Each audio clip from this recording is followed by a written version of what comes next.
সালামু আলাইকুম। আশা করি সবাই ভালো আছেন। আলহামদুলিল্লাহ আপনাদের দোয়ায় এবং আল্লাহ তাআলার অশেষ রহমতে আমি অনেক ভালো আছি। আজকে আমার গরুর ঘাসের জন্য কীটনাশক দিলাম আরকি। ঘাসে কীটনাশক দিলাম। আর কেন দিলাম এটা বিস্তারিত আপনাদের সাথে শেয়ার করব ইনশাআল্লাহ। তো যাই হোক, আমার গরুর ঘাসের জন্য আমি কীটনাশক দিলাম। মানে এই পরিমাণ গাত পোকা লাগছে আমার ঘাসে আরকি। এটা আসলে ওইভাবে বলে বোঝাতে পারবো না। মানে প্রত্যেকটা ছোপেই আরকি, প্রত্যেকটা মানে গাছের চারাই আপনার গাত পোকা লাগছে। মানে এই পোকাটা একদম গাছের আপনার পাতা খেয়ে একদম শেষ করে ফেলতেছে। তো যাই হোক, এটার অতিষ্ঠ হইলাম আরকি। তারপরে আমি আমার এলাকায় যারা ঘাস লাগাইছে এবং যারা আসলে কীটনাশক বিক্রি করে তাদের সবার সাথেই পরামর্শ করলাম যে আমার ঘাসের তো এই অবস্থা, তাহলে কি করা যায় আর কি। তো আসলে যদি কীটনাশক দিই তাই এটা কি আসলে গাভীকে খাওয়ানো যাবে সাথে সাথে, নাকি একটু দেরি করতে হবে? তো পরামর্শ সাপেক্ষে তারা সবাই আমাকে পরামর্শ দিল যে যদি একটু দেরি করে খাওয়ানো হয়, মানে 15 দিন থেকে 20 দিন পরে, তাহলে কোনো সমস্যা নাই আর কি। আর যেহেতু পোকা লাগছে এটাতে অবশ্যই আপনাকে কীটনাশক দিতেই হবে, তাছাড়া এটার কোনো বিকল্প বুদ্ধি নেই। তারপরেও যদি আপনাদের যদি কোনো মানে পরামর্শ থাকে অবশ্যই আমাকে কমেন্ট করে জানাবেন। ইনশাল্লাহ আমি সেই পরামর্শ অনুযায়ী কাজ করব। আর তারপর আমি যতটুকু ইনশাল্লাহ শোনার মতো ততটুকু শুনছি আর কি, যে এটা ওইভাবে সমস্যা নেই। যদি 10 দিন থেকে 15 দিন এইরকম পরে যদি আপনাকে ঘাসটা কেটে খাওয়ান তাহলে আপনার গাভীর কোনো সমস্যা হবে না আর কি।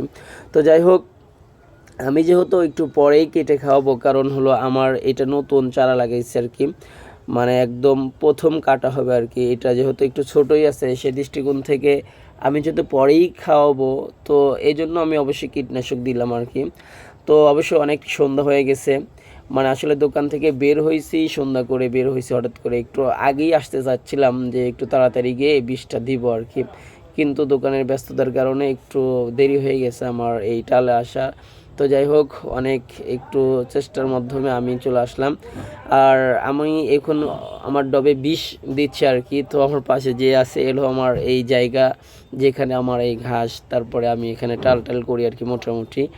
তো এইখানে ওর পিচ্চিটার বাড়ি আর কি। ওকে কইলাম যে যা একটু তুই আমার জন্য একটু পানি নিয়ে আয়। তো ও যাওয়ার পরে আমার জন্য পানি নিয়ে আসলো, মোটামুটি 20-30 মোটামুটি মিশে মোটামুটি ক্লিয়ার আর কি। এদিকে সন্ধ্যা হয়ে গেছে, আমি আমার ঘাসে বিষ দিচ্ছি। মানে এমনভাবে লাগছে যে আপনি যদি একটু করে তাড়াতাড়ি দেন তাহলে আপনার হবেই না আর কি। প্রত্যেকটা গাছের সাথেই কিন্তু এইগুলো লেগেই গেছে আর কি। তো মোটামুটি বিষ দেওয়া আমার মোটামুটি শেষ আর কি। তো যাই হোক, আপনাদের যদি কোনো পরামর্শ থাকে আমাকে দিবেন। আর আমার ভিডিওর কিন্তু উদ্দেশ্য একটা, যে আমি এবং আমার পরিচিত যেই ভাই ব্রাদারগুলো আছে তারা যেন আমরা সবাই পরিশ্রমী হই আর কি। কারণ যে আপনার কাজগুলো আপনাকেই করতে হবে, 2 দিন আগে হোক 2 দিন পরে হোক। আর এখন থেকে যদি আপনি একটু পরিশ্রমী হন, আপনার সব কামে যদি পারদর্শী থাকে, তাহলে দেখবেন ইনশাল্লাহ আল্লাহ তাআলা অবশ্যই আমাকে এবং আপনাদেরকে অবশ্যই সফলতা দান করবেন। কারণ পরিশ্রমের বিকল্প নাই। এইদিকে অনেকটা সন্ধ্যা হয়ে গেছে, রাত ভাব হয়ে গেছে আর কি। একদম সন্ধ্যা হয়ে গেছে। মানে আসলে আমার একটু আগেই আসতে হয়েছিল, লাগছিল যে যদি একটু আগে আসতাম তাহলে এতটা সন্ধ্যা হইতো না। তো আমি যেই কথাটা বলতেছিলাম যে পরিশ্রম কিন্তু আমাদের সবারই করতে হবে।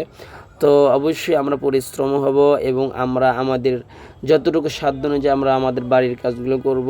আর যারা আসলে গরু গাভী পালবেন তারা অবশ্যই কিন্তু আমার মতো এই ঘাস লাগাবেন, কারণ ঘাসের বিকল্প নাই।